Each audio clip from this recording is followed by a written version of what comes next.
There is nothing quite as wonderful as money. Reiner Knizia's card game Money, that is, which debuted in 1999 and is out in a new edition from US publisher Allplay in 2025.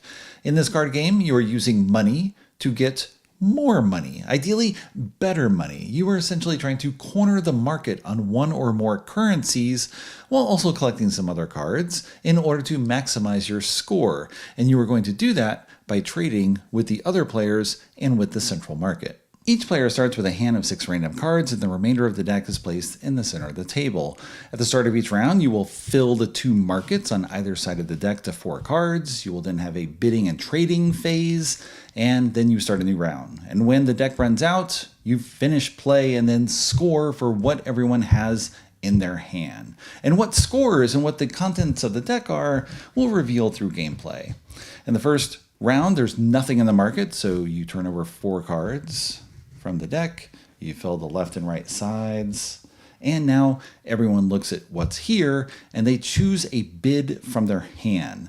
The deck contains cards in 7 currencies, although you adjust that based on the player count by removing currencies to keep things a little tight in gameplay. You also have gold and silver, and the number on these cards ranges from 10 to 60. So your bid is the sum of whatever you put down, regardless of whether you're bidding currencies or metals or both. So everyone decides on their bid. You reveal them at the same time. So 50, 10, 30, 40, and 40. And whoever put down the highest bid goes first. They can take their bid back into their hand if they decide they don't actually want any of this at all. Or they can swap their bid for either side of the market, taking everything on that side of the market, or they can swap their bid with another player's bid. And they might do so depending upon what they have in their hand and what they're trying to collect. Generally, you are trying to specialize in 1 or 2 currencies, in addition to collecting triples of silver or gold or 20s or 30s in a currency. So there's 3 20s, there's 3 30s, and there are 40, 50, and 60 in each currency. That is the sum of 300 in each currency. So looking at what they have here, might want to get this. They've already got some Chinese money. They've got some gold. So now they have 2 20s. They'll have a second gold. They'll be on their way to triples. And they put this here. These 2 players each bid 40. And to break a tie, you're going to look at the serial numbers on the cards, and whoever has the lowest serial number goes first. So sometimes bidding 320s can be better than bidding a 60 because you will win the tie. Looking at what this player has, they have some gazelles and a fish. So maybe they want to go ahead and get this. They're essentially up trading from 40 to 100, but of course the exact nature of that 100 is what really matters. So this player's bidding, they're looking at what's here. All right, they already have some pesos here with a jaguar on them. So they can take this or this. They can have a second 20 along with another 20 of some random thing, or a 50. Do they want more bidding power for the future, or are they trying to get a set? I mean, it depends. It's a little early to commit, but you can do what you wish. Okay, next player goes. You flip over what they have. And they have lots of lions, lots of pounds. So they absolutely want this one. That will give them a third 20. They're already specializing in pounds and Japanese money. Okay, the yen. So, wow, they're very specialized at the moment. Maybe too specialized. We'll see. Okay, if you have 3 of a kind at the end of the game, that's worth 100 points, regardless of anything else. So they have 100 points right here. The value of the money is important, but it's not points yet. So this is worth 100 points. Their bid goes here. The next player goes, they bid 10. Hey, they're happy to get this. They spend 10, they get 50. Okay. This goes down. Now, to start the next round, you were going to take what's here and fill each side to 4. So we got that. We got this. And now we bid again. So the reason you might want to pick up your bid is because your bid might not be your bid. You might want something that someone else puts out. Right? If we're looking at this player right here, where they have these 2 20s, if someone else bids a 20 in this currency, they might choose to take it from that player rather than take something in the center because they really want to complete that triple. Or, someone puts out a high bid, 50 in that currency, 60, and they bid higher than that. Maybe they just want the 60 to work towards that set. So everyone's going to bid again.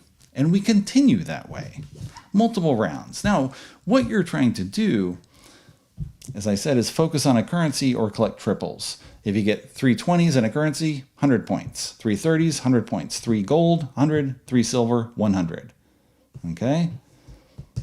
All right, that's straightforward. The gold and silver are also worth their face value at the end of the game, right? Sort of matching them, the real world here, the silver and the gold always have their value regardless of the value of the currency, right? So you're going to invest in those metals. But 10s and 20s are not very much. You really want to specialize in a currency. However, you score in a currency the full value only if you have a sum of at least 200. So if I have a sum of 200 in a currency, and right now we have 70, okay, that's not enough. If you had 200 in a currency, you get that face value. If you have 110 to 190, you subtract 100 from that amount. So there's a real threshold as to whether something's worth it or not. If you have 190 in a currency, that's worth only 90 points. If you have 200 in a currency, that's worth 200 points. So there's a big breaking point there of exactly when a currency is worth it. And the important thing is, if you get 200 in a currency, the sum 200, that means there's 100 or less available for someone else to collect. And if you have 100 in a currency, that's worth nothing. Unless that 100 is a triple of 20s or 30s. So multiple people can score in a currency different ways. One by having a large sum, and another by having a triple. Okay, so you're looking at what's here, and now bidding again. This player, all right, they're concerned about pounds, yen. There's nothing here that they might want. They don't want to sit on this amount because this is only 110, which would go down to 10. This is worth 100, and this is worth nothing. So you can sometimes specialize too early, or you just say, whatever, I'll just bid this 20. I'm going to hold on to this other stuff. This high bid I'll keep for later because I don't really care about anything right now. But surely I'll get something for my 20. This player, looking at what they have here. Again, there's no gold. There's some money. Maybe you can work for a triple. It's got this 30 here. So you throw out. Maybe you throw out a 40. Maybe you throw out another gold on top because you really want to get it. You're going to decide what to bid based on what others are bidding. Right? You set the floor for what's a good bid or not. You put out this 20 here, this player will definitely want it because they have 2 20s, but of course they don't know that when they're initially bidding. So maybe this is not attractive to them, or maybe they just put out something 20, 30, and go from there. It's hard to say what's a good bid initially because it depends on what you have, what's available, what you see other people taking. If you know this person already took 2 of these 20s, do I even want to bother getting in on this? If I already have some, maybe I want to specialize in that. Maybe not. And we continue play until we go through the entire deck, at which point you score. So each player has a handy game round card just to lead you through what you can do, and then scoring at the end so you can keep that in mind. And then you have a score pad to score everyone's currency, their gold, and their triples, and see who wins. I played Money more than a dozen times, first in the early 2000s on the original edition from German publisher Goldsieber, on other editions as well, and now twice on the All-Play edition. And that is really not enough times for a 26-year-old game. I should be playing this game more. Nice to see it on the market again. Many publishers have put their own spin on the look of the game because, of course, all you need is the proper number of currencies and the numerals on those cards, and you're good to play. So they've all put a different look on it based on where they're located and what the era is. This is very mid-2020s anthropomorphic animal trend. Yes. Perfect. This will be a representation of this era decades in the future. And like many Reiner Knizia card games, the rules are extremely straightforward. You can understand how to play very quickly because you want to collect all of a currency, you want to collect triples. That's your goal. Very straightforward. You know what you're going to do each time. Look at those cards, make a bid. It's all very straightforward. But what good gameplay is, that's hard to know intuitively. And even after playing a number of times, I'm still not necessarily very good at the game because you're trying to assess what you have in hand, what's available, what you've seen other people collect, what they've traded away in the past, so you know what they're not collecting, possibly, and trying to keep all that in mind as you're making a bid right now. What is vital for you to pick up and score? And initially, you usually don't have much of a focus other than having 2 cards of a type, and you say, maybe I should do that type. And you see other people start to take those, and you're like, okay, maybe that's not available. Maybe I should transfer into something else. There are 7 currencies in a 5-player game. There are 6 in a 4-player game, 5 in a 3-player game. So there's more currencies than players. You can usually specialize in 2, but if you're competing with other people for each of those currencies, it's going to be very difficult to score unless you manage to get lucky or manage to end up as well with a lot of metal. The initial versions of the game, I believe, only had 10s, and then the gold was added by another publisher at some point, and now it's been the standard going forward. So gameplay is really interesting and open to player dynamics because you can bid whatever you want. You could bid your entire hand. Like a number of other Reiner Knizia games, the bidding is kind of like you're bidding with your points to get more points. It's just more straightforward. You're like a money filtering system where you're trying to sort the dollars, the pounds, the yen, the whatever, into your hand and only get a couple of currencies. Very weird way to think of it, but yes, you're all playing collectively a money sorting game. You're all AI, live AI systems sorting that money and trying to score everything out. Very weird way to look at it, but it's sort of what you're doing, except you're trying to keep in mind what everyone else is doing at the same time. You can't just bid 10 every round and then hope to pick up enough stuff. You bid 10 and then you end up picking 60 up because someone else really wanted something else for a set. Now you've got a lot more volume in your currency, but it may not be valuable yet. But ideally, you have enough time to convert it into being something valuable. Again, it's such a simple concept, and the gameplay is fascinating. I love playing this. I love playing so many Knizia card games just because it's so open to what players want to do, right? How much you focus on things and how much you want to gamble because you're going to make your way through the entire deck. And maybe you're looking for 1 or 2 specific cards, trying to score something really well. And then sometimes they all land up in the same pile and you can just throw in a huge bid to get it. And sometimes they're split across the 2 markets, so you can only get 1. And then maybe get another one if someone else bids it out later, if they're not collecting that. So again, it's like tracking everything and trying to get a sense of what everyone's doing and put that all together. I find that a really engaging challenge. The only thing that bugs me about the game involves the 0 cards, right? So the 0 cards existed from the very beginning in the Goldsieber edition. They're present in the All-Play edition as well. And they say they're used to make bluff bids, which is weird because how are you supposed to make your bid? The rules are very nebulous on this. They just say once everyone has their bid out, you reveal them. But do I put out and I say, yep, I'm bidding 3 cards.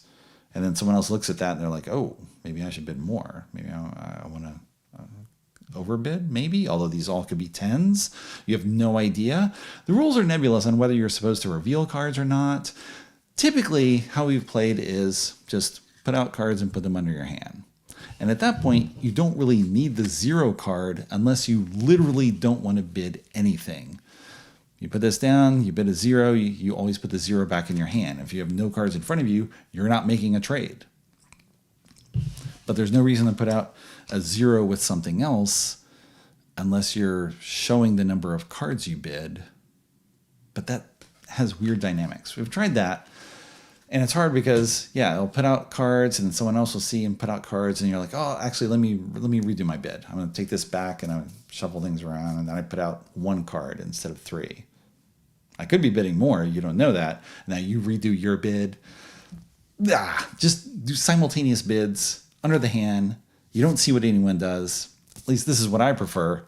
Different groups, of course, can play differently. You can play as well where you do that sort of bluffing aspect of putting down a whole bunch of cards. I put 2 cards down and then a 3rd card and then a 4th card. You could end up with a big hand of very low value cards, put that down for a giant bid to take something much better.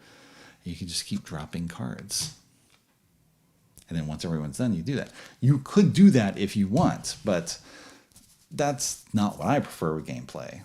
But the game is open to that. The rules are so simple in terms of how that's presented that we just lead to this weird thing with the 0s that sometimes doesn't make sense. And you have to explain it to people. And then some people who bid the way I bid, they're like, why would I ever use this? This is meaningless. And then other people are like, all right, I guess, whatever. Or they just put the 0 down for fun every single time and they just pick it up as soon as bids are revealed. It's a weird thing. Don't like this little nebulous concept here, but I assume it's there for a reason for people who play differently than me, who like to do that by putting cards down and just like really putting a lot there with what they're bluffing with a bid.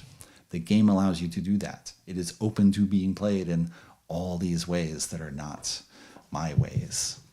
It's open to whatever you want. There you go.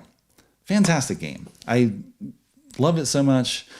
These are the type of designs that I can see just surviving, I want to say forever, but surviving even longer. It's already 26 years old. Why not have it out for decades longer? Again, you can adapt it to the times by dressing it up however you want it to look, and it's just cards. So it can exist forever and adapt to the future, whatever that might be.